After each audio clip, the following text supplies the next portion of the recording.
Hey everyone, this is Kit Cabela with Hard Lens Media. This is going to be a pre-recorded interview that we are taking care of today for a returning guest to our show.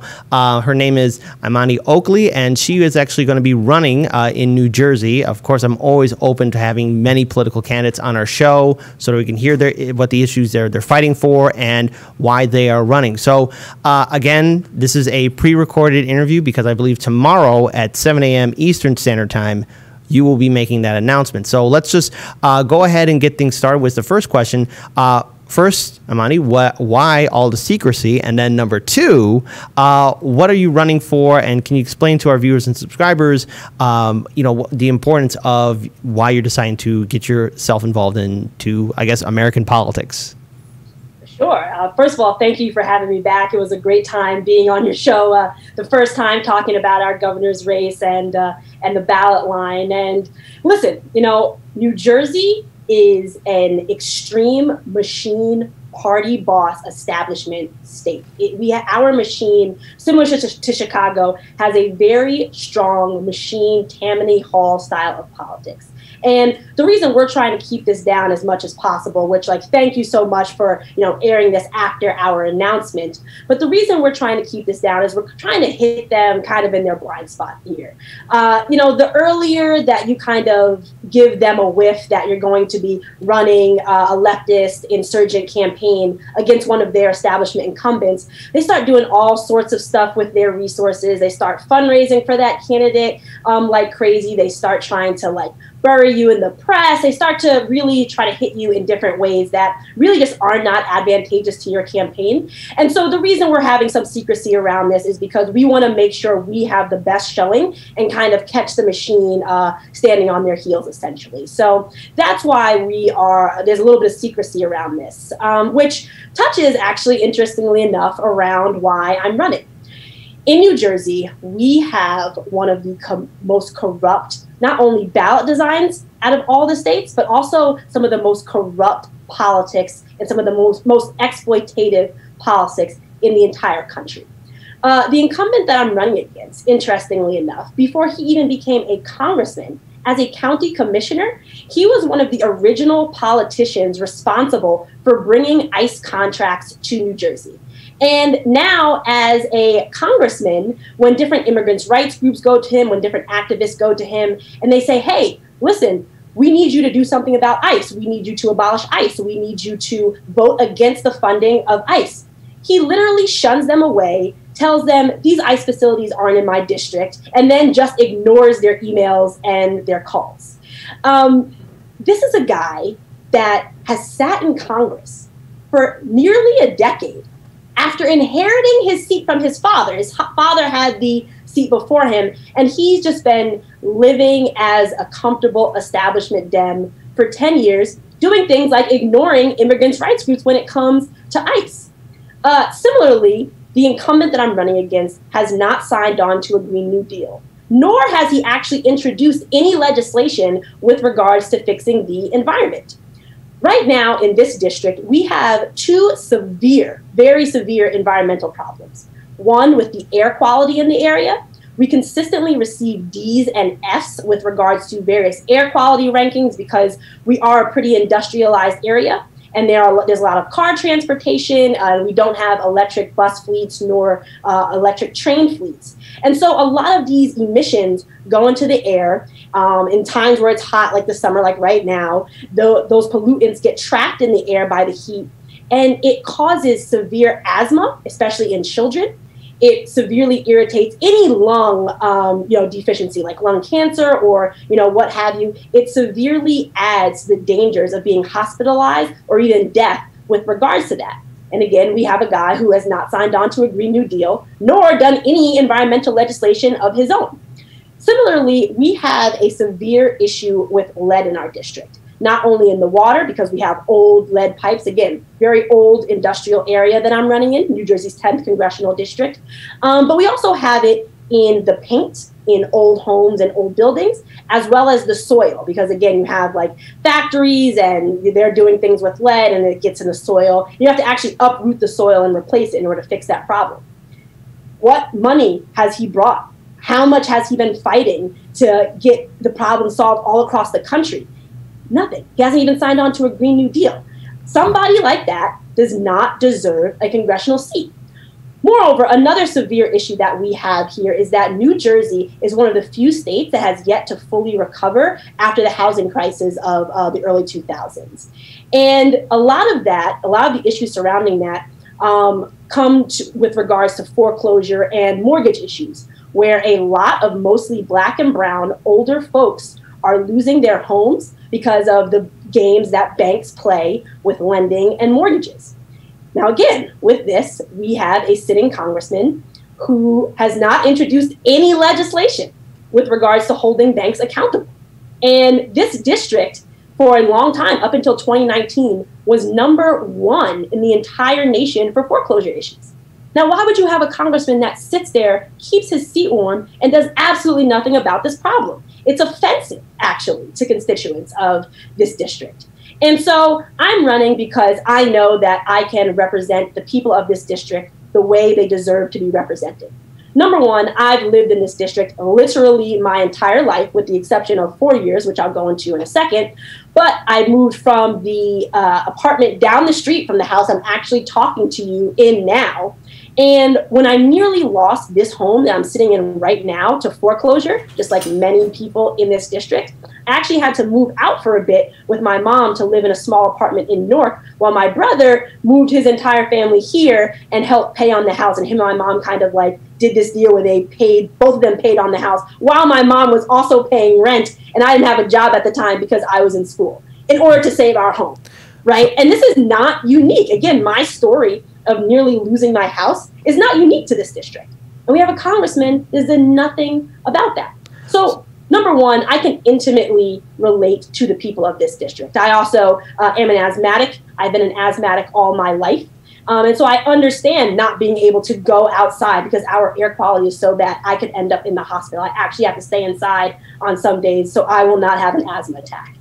But moreover, and possibly of equal importance, I also have extensive experience in government and politics. Fresh out of law school, I went to work for the United States Senate. I was a constituent advocate there, where, interestingly enough, part of my portfolio was foreclosure and mortgage issues, as well as taxes, consumer protection, and student loans.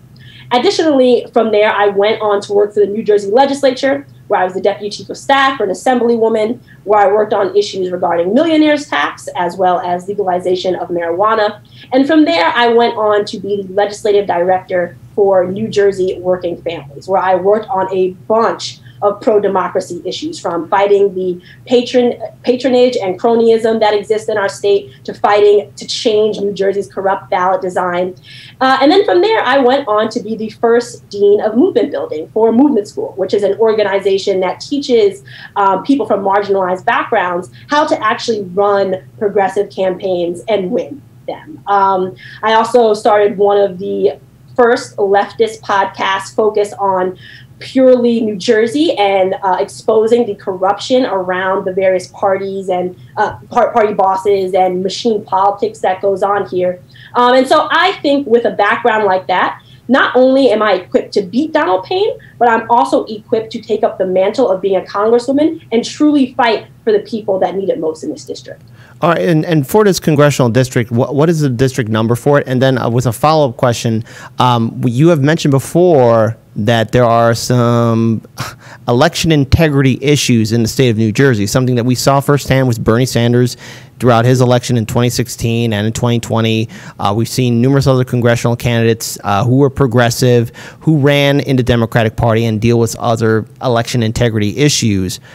So number one, what is the district number? And then number two, what is your campaign prepared to do to challenge any kind of examples of election fraud that will take place possibly in New Jersey? Because again, it's something that needs to be addressed, that we've seen firsthand in numerous other elections where people running in the Democratic Party who are progressive seem to get screwed over. Absolutely. So I'm running in New Jersey's 10th congressional district, and you're absolutely right. It's for those who are just meeting me and didn't get a chance to check me out on Hard Lens Media last time I came. I spoke about the ballot design in New Jersey, which literally we are the only state that has this ballot design. And what this ballot looks like is like this. There is a long column of names that the establishment has endorsed. And it's just a long column of names, goes very, very far down. And again, their establishment endorsed people. So they're people who likely won't have the politics of you, I, and Kit. And then you have challengers, who are typically progressive, who are placed in random parts of the ballot. And we here in New Jersey actually call it ballot Siberia, because it's typically like way off to the side or way down at the bottom, basically places where a person's eye would not naturally gravitate to. And there have been studies done on this. There was a Princeton professor who, worked with a think tank here in New Jersey to bring forward a study that shows that this design greatly advantages establishment Democrats. And the way you get on that ballot line, that's what we call it, it's not by having the best policies or, having some type of endorsement by the people. It's literally doing favors for the party, or it's by donating a lot of money. So essentially you have to be rich or a yes person. You just say yes to anything a party boss will tell you, and you can get elected to office. That's not what we want.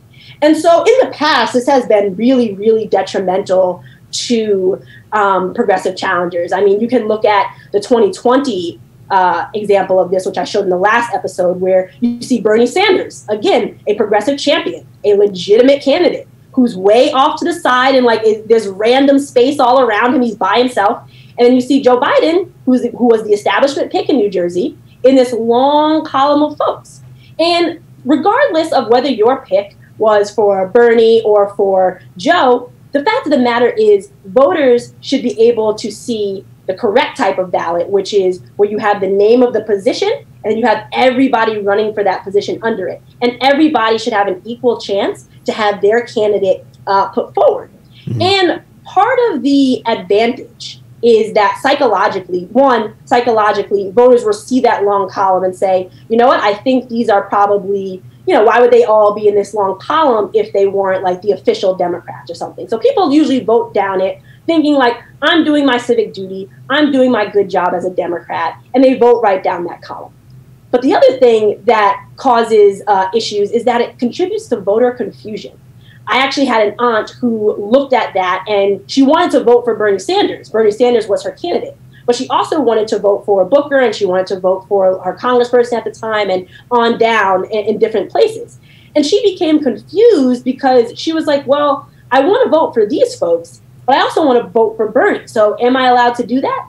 And so that voter confusion either causes people to just eliminate one and vote for the other, which can sometimes make people vote for the person they don't want to vote for, or they'll check maybe two boxes, which then will get the vote thrown out. And it's a real serious form that creates voter confusion and therefore voter suppression. And again, the way you get on this is not by any means that's democratic. It's about your money and about how willing you are to look away when party bosses ask you to do something. And so the way we want to overcome this is on day one of my campaign, making sure that we're getting out the voter education around this, because it's one of the best kept secrets in New Jersey.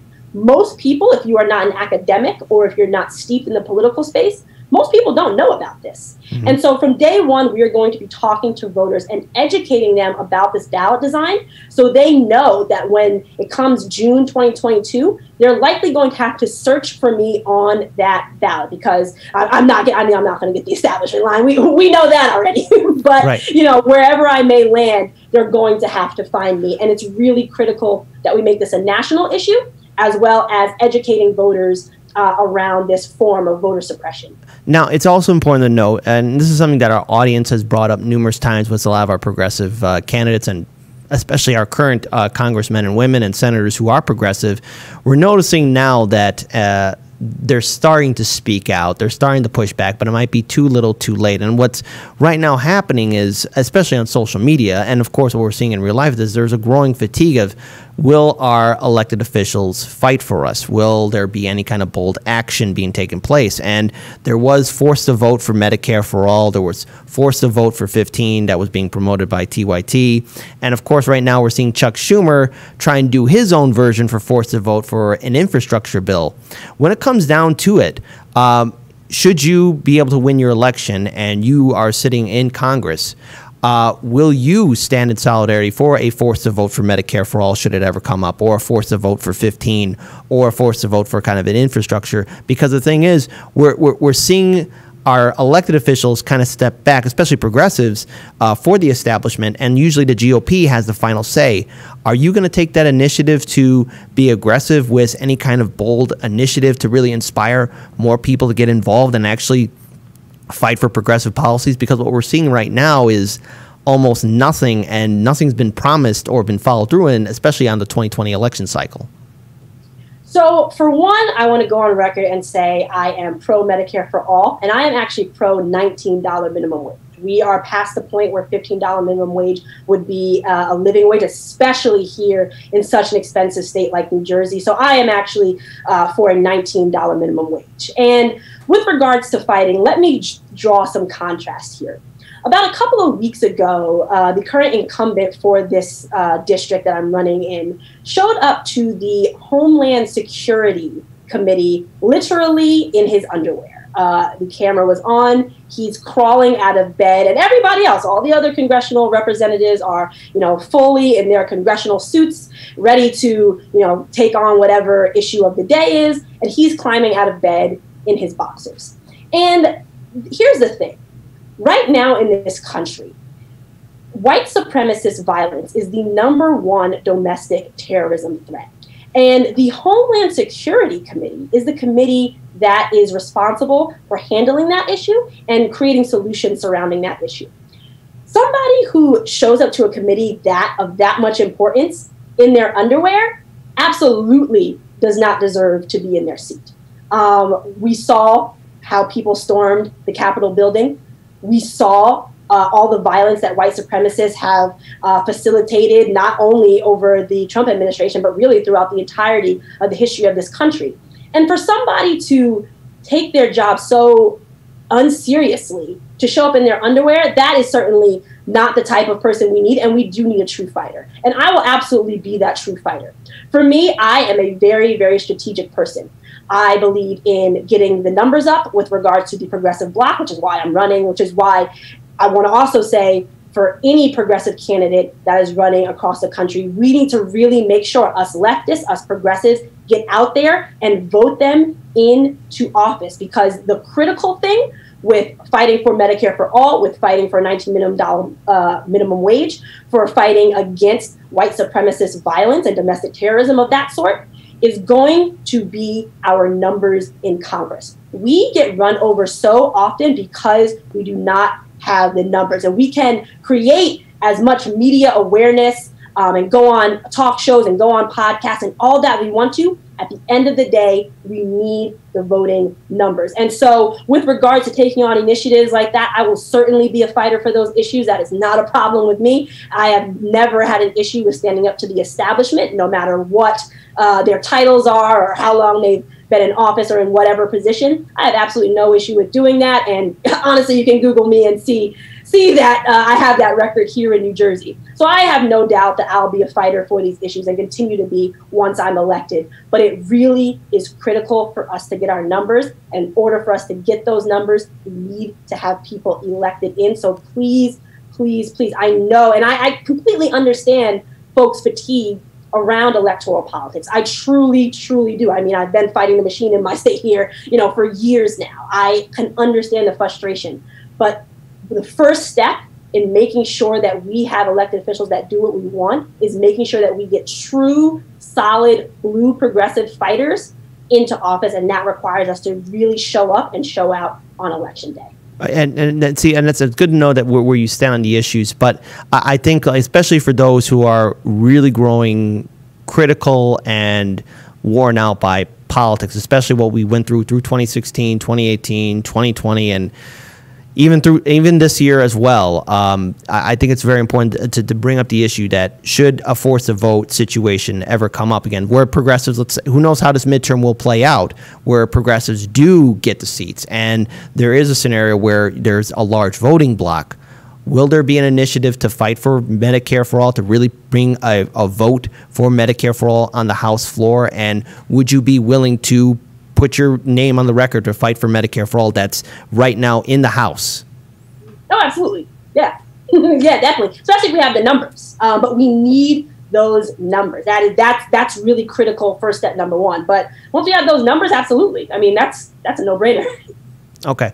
So now going forward with this election that you're going to be taking place in New Jersey, especially now you are going up against an incumbent candidate, there is always that narrative where corporate media is going to try and smother your name out. So there was a conversation that we were having on Case Study QB's show about being on social media and being on the ground. Now, I understand it's very important, fundamentally important to have a strong ground game, but are you also willing to go online to different progressive shows and actually hold virtual town halls? Because one thing that's been very clear is that we're seeing a lot of progressive candidates who did win don't do those virtual town halls or go on to progressive shows. Are you willing to do that so that you can get your name more out there on social media? I understand that everyone wants to get onto the mainstream and also have a strong political ground game, but what is your social media ground game? Because that's the only thing that can really counter against establishment media smearing progressives or independents. Yeah, I'm certainly open to it. I mean, I actually, again, I started my own podcast here in New Jersey to help fight back and expose the machine here. And so I am a firm believer in leftist news media and independent news media because, a lot of the stuff that I was covering on my show wasn't getting covered in the media outlets in New Jersey. And it was through kind of, the work of my podcast as well as a lot of activism around various issues surrounding the politics here and the machine here in New Jersey that finally other outlets started to cover it. So I know the importance of independent media because I've actually done it firsthand. And I think that it's important to, even after you're elected, even after you have gone on to be a member of Congress, that you still utilize both corporate media as well as independent media, because there are people there who need to, and it's not really about so much building my name up as it is about making sure that people are informed about what's going on, informed about the positions that I'm taking, and informed about possibly things that are blocking that, right? And I think independent news media will be a lot more open to kind of covering those things. And even on a day where corporate media is more comfortable with covering that stuff, I think still there's a difference in their audiences, and I want to be able to reach everybody with my message, as well as what my plans are, as well as possible things that may be blocking it, because that's important for people to understand too. That sometimes, as much as an elected official may want to do something, there may be certain things blocking it, or sometimes they just like the incumbent that I'm running against, there's nothing blocking them, and they just don't want to do it because they see holding office as just a position of prestige and not an actual job where you have to work for people.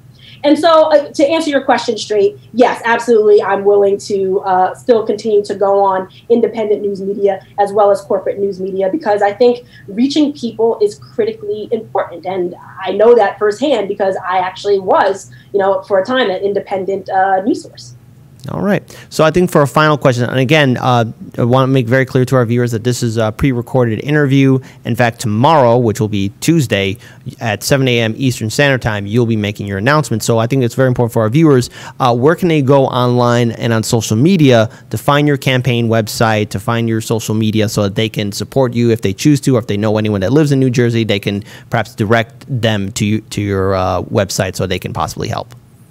Yeah, absolutely. So our website is Oakley for Congress. That's the word for, not the number. So Oakley, FOR Congress.com, and you can find all my plans there, as well as background about myself, and most importantly, a donation link, because establishment Dems are going to pour money into fighting against me. They are going to pour money, and so we need to show them what grassroots dollars can do. And so it's really, really critically important that once you go there, please, if you can, if you have the extra money, just donate anything that you have. It all really helps.